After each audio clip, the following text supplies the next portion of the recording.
Hey, welcome everybody to this week's episode of GeekStorm. This is episode 66. Much like Order 66, Sean has been eliminated, and we were going to continue without him. Well, Sean said he didn't want to come in today. It's because he doesn't like you, the viewer. Derek was supposed to be here. That's probably Derek right there. I'm not going to answer it. Was supposed to be here. He's just woke up. Devin was going to be here. So after all these three people who are said they would be here aren't here, we decided to put Dukes on, who's actually on the title sequence, and give him. It's a union thing. He's got to be in once every 6 months in order to keep his SAG card. So every 20 episodes, I have to make an appearance, or else I can sue. Right. And I will. He will. He has. He's very litigious. Anyway, lots happened this week. Nothing huge, but there's a lot of little notes we'll talk about. The biggest thing for me personally, the biggest thing is the announcement that Star Wars wrapped. I think last week they wrapped principal filming, and they released yesterday, I believe, the subtitle of the movie, and it is The Force Awakens. The Force Awakens. So Star Wars Episode 7, The Force Awakens. That's kind of cool. There was always, I remember when the sequels or the prequels came out, there was a lot of talk about how people didn't necessarily like those prequel titles. But I get the feeling that Lucas had a lot more to do with those titles, those prequel titles, because he was such a fan of the serial, the old-time serials and everything, and that they definitely had that feel. This doesn't have that feel. I don't know how much he had in a hand in that, the naming of them, but they were very low-key in the way they announced it. It was done on Twitter. Yeah, it was weird. And I've noticed nowhere on it does it say Episode 7. It just says Star Wars Force Awakens. I don't know that any of the... Did any of the movies ever say episode, other than in the title scroll right after the title? Did any of them ever say episode 1, 2, 3, 4? I don't remember them doing that. They might not have. They might have, but it's hard to say. So that's a pretty cool title. The Force Awakens kind of gives us an idea. We know it's 30 years in the future. Some of the rumors I've heard, the title makes a lot of sense if they're true at all. Has to deal with the rumors I've heard. Luke has gone into exile because he's more or less the sole inheritor of the Force, and it's more than he can handle. It goes from being capable Jedi to being kind of the crazy wizard because it's doing things and he can't control it. I see. So he's had to separate himself. He's gone into exile, and then apparently the Sith began to rise yet again, and then you've got some heroes rising, and they both are going after him. Oh, huh.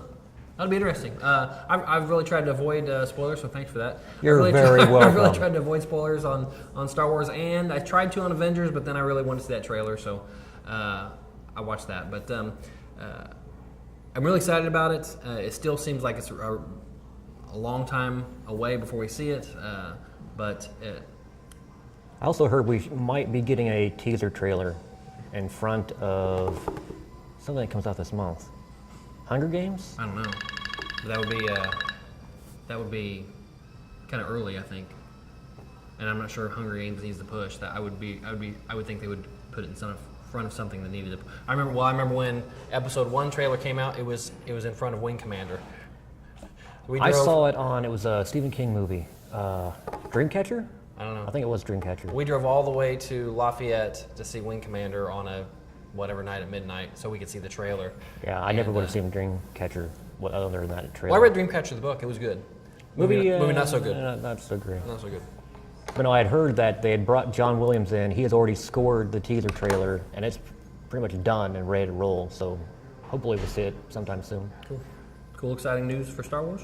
What else? Last night I went to see Interstellar. I had a choice last night between Big Hero 6 and Interstellar, and it was a toss-up. But our buddy Derek was also at Interstellar last night. The guy that's not here? Yeah, and I thought, well, that'd be good. We can talk about it on the show. But he didn't show up today, so I will talk about it very briefly. Interstellar, Christopher Nolan, just coming off the Dark Knight trilogy, he's got a lot of juice, and this is a very epic movie. not only does it span a lot of time, but it covers a lot of scope on a cosmic scale. It has to deal with a dying planet, a dying Earth, and a Matthew McConaughey's character used to be back in the day when we had technology, or not technology, but when we had the money to spend on things like NASA.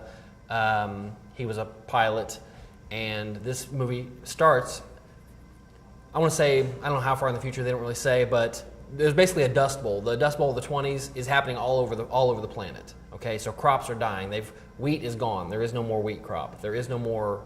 I think they said okra, which apparently that's a big deal.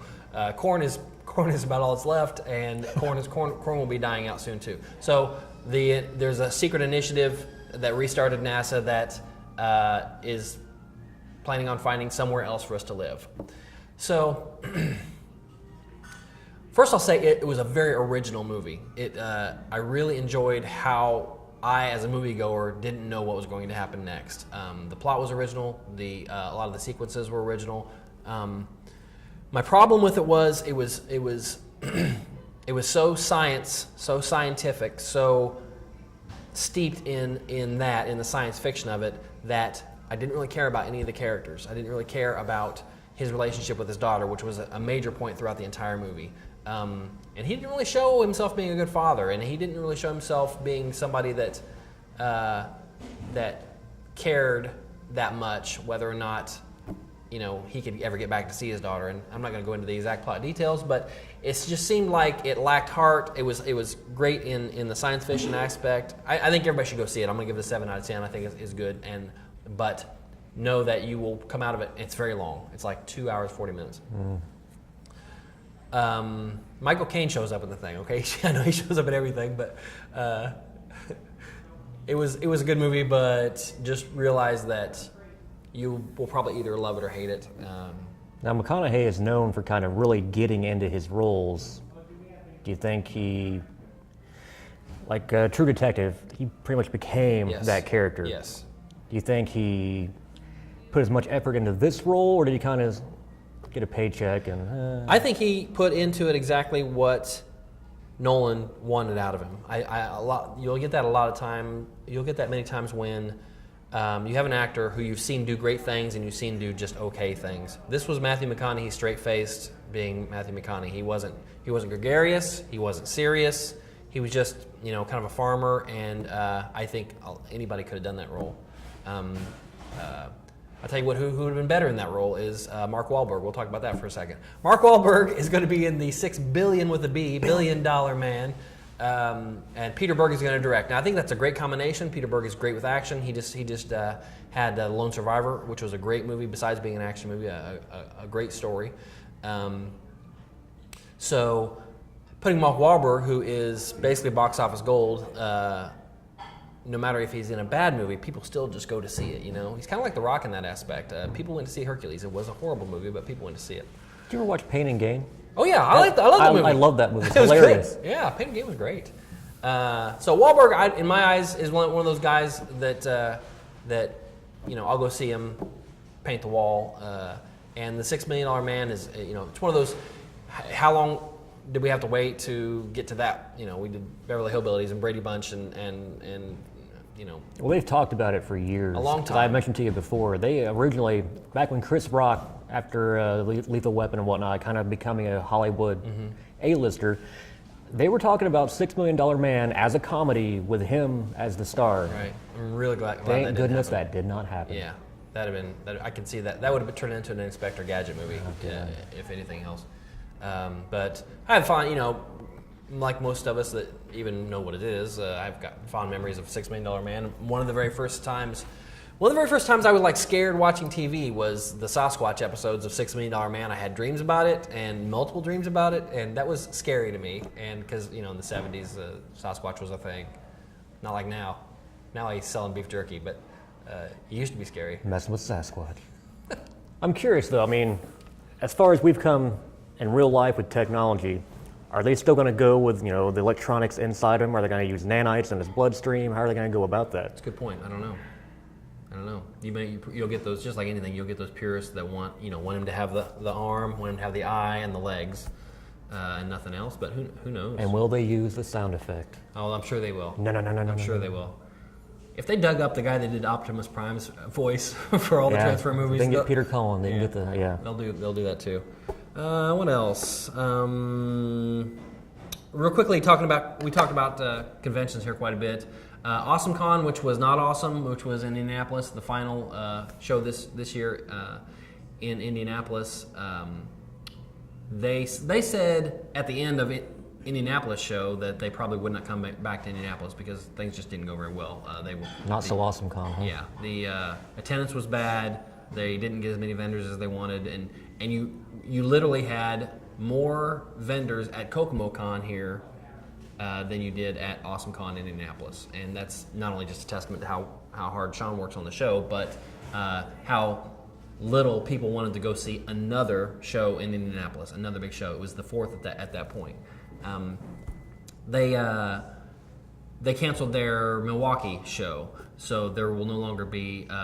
They were big in DC. They decided to do Indianapolis and Milwaukee, and Indianapolis flopped, so they've canceled Milwaukee now, and just going to crawl back to DC and do their show there. And there's nothing wrong with that. Maybe they're being a little ambitious by planning two big shows. Was this their first year having AwesomeCon, or is this something that's been going on annually? No, they've done the one in DC many, many times. Okay. And I guess they were building on that success and probably just lost a huge bankroll for doing both of those. It was going to be the first year in Milwaukee, and it was obviously the first one in Indianapolis. So. Well, Indy has been kind of oversaturated with cons. Oh, no question.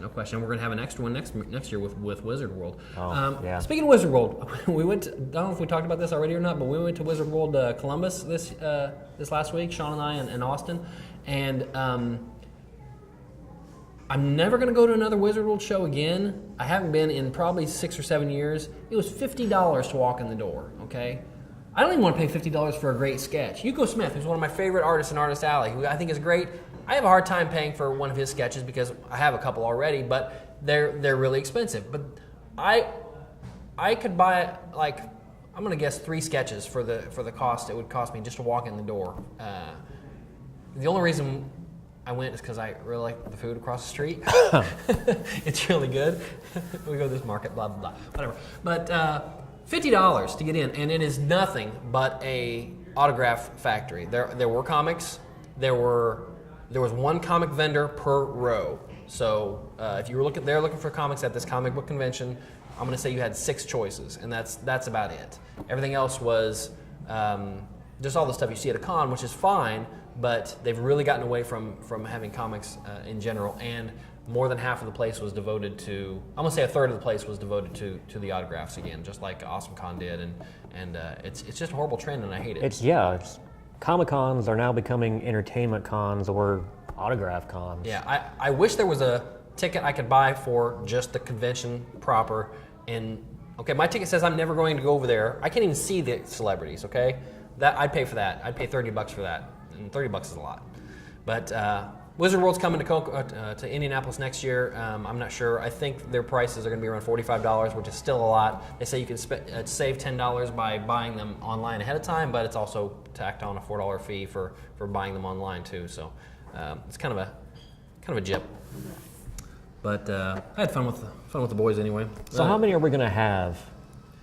Next year we'll have IndianaCon, Wizard World, Indie PopCon, AwesomeCon dropped out, but we'll still have Gen Con. So we'll still have the same number of conventions next year as we did this year because we'll have a new one and one dropped out.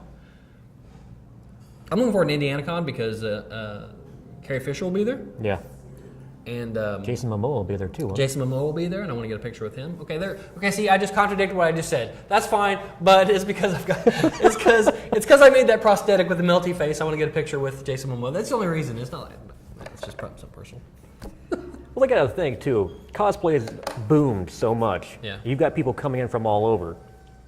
How many times can they afford to travel? If they're not local, right? They've got to pick and choose. Okay, do I want to go to Indy? Yeah. Do I want to go to Wizards? Right. Gen Con? Right. Even the bigger cities, Chicago has 2 shows. They've got a Wizard World and a C2E2, and Chicago is much bigger than Indianapolis. So having 4 cons for us is just, it's crazy. And okay, we weeded one out. Hopefully we'll weed at least one more out. I don't care which, and get back down to, I would say 2 in a Gen Con would be fantastic. I'd enjoy that. But in the meantime, gives us a chance to troop and get out and see everybody. Well, I want to ask you. Go ahead. Interstellar. Yes. Hans Zimmer has pretty much become Nolan's go-to guy as far as scoring his movies. Did all the Dark Knight trilogy, did Inception. How was the music for Interstellar? It was great. It was good.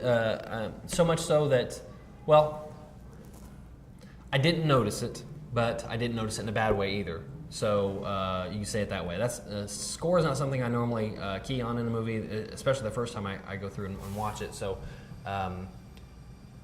it wasn't anything that I thought was great because I didn't notice it, and it wasn't anything I thought was bad because I didn't notice it. That's something I found interesting. Originally with Batman Begins, you had Hans Zimmer doing a portion of it, and you also had, I believe it was James Newton Howard. They kind of commingled, and then eventually Zimmer took over completely. And now for Batman versus Superman, Zimmer did Man of Steel. He's going back for this, but since he's already done Batman, he's afraid to touch it.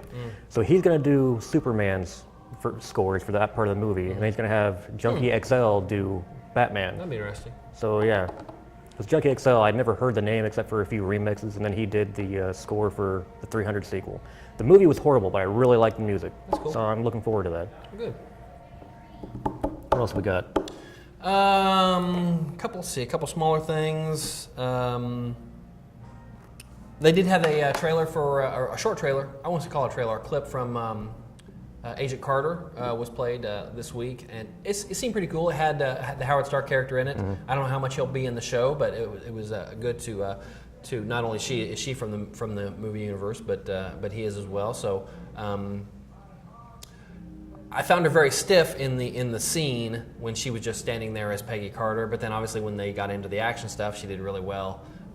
So we'll see how it goes. I'm not completely sold on it as far as it being a long-term series. I think right now they're only looking at 6 episodes, so I don't know if that means they really have a 6-episode story to tell, or they're just approving six episodes just in case.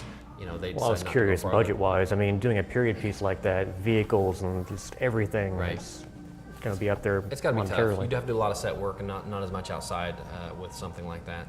So I don't know. We'll see. But it was kind of cool. And one thing that came out this week that you sent a note about was that Whiplash from Iron Man 2, his dad was somebody that worked with Howard Stark in the movies we're talking about. So that character of Whiplash's dad will be in the Agent Carter series. So that, again, kind of more co-mingulation, which is not a word, into the TV and cinema universe. That'll be kind of neat. I've really enjoyed Agents of S.H.I.E.L.D. It's been much better than last year, and I still like last year, so that's been good. One thing I want to mention real quick was Boardwalk Empire ended last week, and that's been one of my favorite series. The first 3 seasons were every bit as good as Sopranos or anything else on HBO. 4th and 5th got a little weaker after they kind of jumped the shark a little bit, but the last scene, the last episode was really good. They slowly killed off a lot of the main characters, and it was really good. Sad to see it go. Steve Buscemi is a great actor. He aged a little bit too much with the show, but the show jumped in time a little bit too. So, that was a great show that just ended. Let's see, something else just ended too. I know I'm on season 2 of Boardwalk Empire.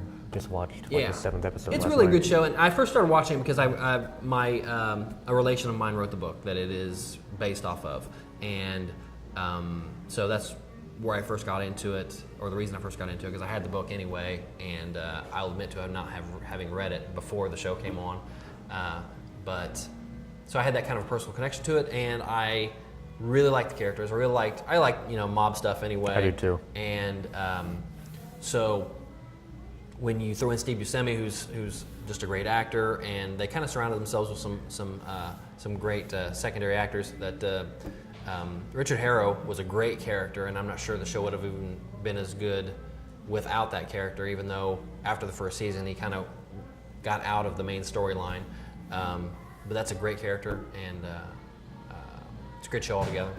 HBO continues to put out great stuff all the time. Speaking of HBO and then getting off of it, Newsroom starts up Sunday. Okay, if you have not seen the show Newsroom, you need to run, not walk, April. run to the nearest television and find out a way to watch Newsroom Season 1 and 2. They're short seasons. I'm going to say 9 or 10 episodes. This final season is going to be only 6 episodes. It's a great show. If you in any way enjoyed The West Wing, it's Aaron Sorkin. Very quick, witty, staccato dialogue, one right after the other. Sometimes almost even talking on top of each other. But great episodes and a great show altogether, and I'm really sorry to see it go. You watch Sons of Anarchy, don't you? I do watch Sons of Anarchy. Have you seen the latest episode? I did see the latest episode. Not happy, but when a show is getting ready to end... Yeah, I got a feeling we're going to see a lot more people starting to fall. That's the kind of thing that happens. It was a great character. Bobby died, if you haven't seen it. Bobby Elvis dies. He gets shot in the head. You live an outlaw life. You get an outlaw death. Okay. That's but he'd already lost an eye, fingers. Well, okay. That just showed. That just enamored you to his character. That he, even though he was tortured, he didn't give up the club. He didn't say anything bad. He had decided this. Whatever happens, happens, and then it did. So, yeah, it's. I've really not liked this season. I'll be honest. It's been so confusing for me because not only do you have the main gangs, you've got all these sub gangs that are part of those main gangs, and there's just too much weaving in there of them and kind of making it a complicated plot. But I think that's part of it, though. Jax has gone into it, and before he thought he knew what he was doing, and now he's realizing he's over his head. The whole push for the whole show, all since its life, was Jax trying to get the club in a legit way. And then took a left turn. Yeah, this season, it's like he's forgotten that completely, To me, it should have ended when Clay was shot. That would have been, for me, Clay was shot, they move out of guns, and the show, show's over. That's the way it should have been. Well, if you think about it, all of this season right now, all this chaos that's occurring is all because of Gemma. Oh, absolutely. Absolutely. If you take her out of the equation, Tara would still be alive. Yeah. They would have gotten out of the gun business. Yep, you're right. So we'll see when that happens. I'm afraid that they're going to lay a huge plot point on that little boy and have him be the one that takes Gemma out. And he's just a little boy. He's not a good actor. They're giving him lines, and he's got this crazy blank face. I guess they're twins that play him. I'm sure. Yeah, they do that a lot with kids, but. But yeah, he has no. I would rather they fake aged him and had an actor that was just a little older and be able to act rather than read lines and stare off camera. But I'm afraid that they're probably going to make him do something bad to Gemma and that be the end of the show. But we'll see. We will see. Let's see. Arrow's been really good. Found out something, maybe a possible spoiler, in the dream sequence with Roy, in which he seems to think, or he's going to think anyway, that he killed the Black Canary, that he killed Sarah. We'll see if that comes true. I was talking to Chris about it last night, my best friend Chris, who's Sean's wife, about that show and the fact that if that happens, or will it happen, will it turn out to be fake or real? I think it'll be real. I think it'll be a point to get Roy away from Arrow, and because you really don't need to. They're identical characters. They are the same character, more or less. And it'll be a reason for there to be tension or even conflict between this the new Black Canary, which is going to be the sister, and then Roy and Arrow. I really like the show. I've never hated it so much as to when the two of them showed up at that riot scene last week and shouted at the crowd to disperse, standing there in all their Arrow glory. As far as ways they were, and the crowd's yelling and screaming, no one's going to hear them. Yeah. Hey, you down there! Yeah, they were easily 100 feet away, and they just kind of used their modified voices or whatever. And there's full riot gear police down there telling them to disperse, but they're going to listen to these two. Oh yeah, goofballs. Got a hood. Yeah, got a hood. Got to listen. Anyway, I have to wonder though, because in that dream sequence, he did not shoot the arrows; he threw them. Sure. Which would make me think Mirakuru empowered muscles, which is no longer the case. Right. So I don't know. That's a tough one. We'll see. We'll see how it pans out. I'm liking the show. I like Flash is good too. They're commingling. They've both been pretty good. Also, speaking of TV, if you're a Walking Dead fan, Robert Kirkman has written several other comics besides Walking Dead, and they've all been optioned for TV. That usually happens pretty quick as soon as they hit the stands. One that is getting some movement though is Outcast. That's maybe 4 months old, something like that. But that's going to be on Showtime, I believe. Is that right? Showtime or Cinemax? Honestly, I think Showtime sounds right. And they've cast the lead actor, which is some movement. That's one. Casting is one of the last things they normally end up doing, because then they have to start paying people. So. I read the first issue. I don't remember it being great. Might be one of those things where Showtime is trying to get into the series business. They've got Homeland, which is great. Penny Dreadful. Penny Dreadful, which is passable for me anyway. I love that show. Do you? Yeah. I'm not crazy about it, but I only watched the first 4 episodes. I'll give you that. It might be something I go back and pick up and watch the whole season. It picks up steam each episode. Okay, I might go and get it. So. HBO is so good at it, and even their backward sister network, Cinemax, has a couple of good shows on it. With Banshee is a really good show. So Cinemax is trying to grow their audience in the series. I think they're realizing there's much more money in all this original programming than there is just rehashing movies that people have 1,000 ways to see anyway. Yeah. I don't think anybody's tuning in on a Friday night because they heard the premiere of whatever is going to be on. I have HBO for Game of Thrones. I don't have it for a bunch of movies I can go get anywhere. Exactly. And some quick HBO news. They've decided to go the way of Netflix and they've announced that I think sometime in 2015 they're going to introduce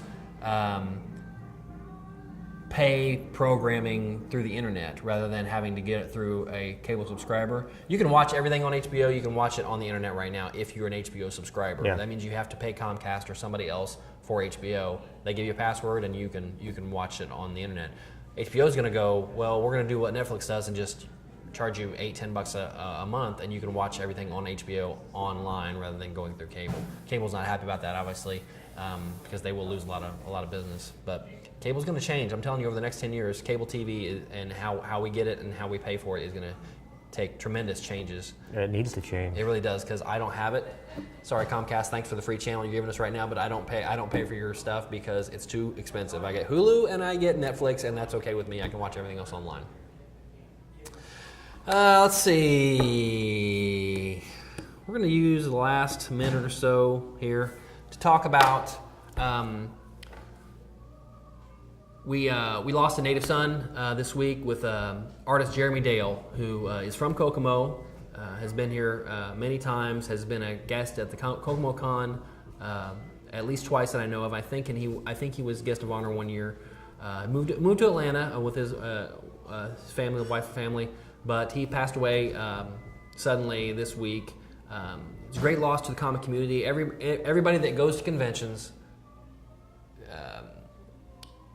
dealers, artists, writers, they all know who Jeremy Dale is. He's not famous. He's not a somebody that you can say, oh yeah, he did Skyward. That's his thing. Nobody's heard of Skyward. We sell it here at Kokomo Comics, or Comics Cube rather, but it's not something he's gonna be remembered for. He's remembered for being a really good guy. He was super nice. If you've dealt with any of these guys that sit at their table and they just want to make their bucks and want to make their nut so they can say they paid for their convention and they can go home, he's not like that at all. He's one of those guys that would go the extra mile and was nice to the fan. A lot of guys are sitting there and they're just doing this all day long, and they'll, oh yeah, thanks, and do that. He stopped whatever he's doing, put it aside and talk to you, and because he was just a nice guy, and that has nothing to do with his comics. He's just a nice guy. He'd probably talk to you about sports in the same way. Not to me, because I don't like sports.